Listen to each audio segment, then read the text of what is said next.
Hi, in this section we're going to go through the closing documents that will be handled by the title company at closing. First of all, you need to notice that both the seller and the buyer have agreed to cooperate and get things in a timely fashion. The buyer's lender has to provide the closing company with all the loan documents and financial information concerning the buyer's loan. And the buyer and the seller, again, will furnish any additional information and docs required by the closing company. That's just to make sure that happens. The closing instructions are given to the title company that will elucidate everything they need to take care of, and they will be necessary at some point. If you're not turning it in here, you can click "Are not executed with this contract," but you will need to get those in later. At closing is when the delivery of the deed from the seller to the buyer goes, and we've already picked the date of the closing, but the hour and the place of closing will be as designated by, and that's generally the title company if that's who you're using. They have to tell you that costs can vary among attorneys, lenders, inspectors, and title company. Just be aware of that. Not everybody's identical. They don't have to all have the same price. The transfer of title, the seller has to provide a good and sufficient special warranty deed to the buyer. Unless one of these other boxes is checked, you can give them something else.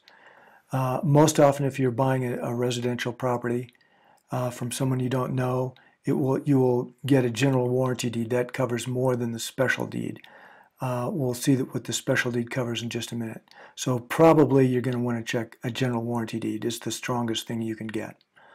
It does have exceptions that will be told in the title documents.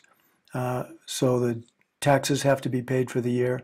It'll tell you about any easements on the property that other local entities have the right to get onto your property, for instance, cable TV providers, and anything else that comes up in off-record title or in the new ILC or survey.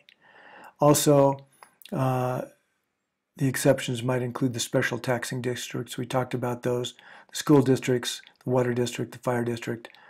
You are not able to get out of those if you buy this house.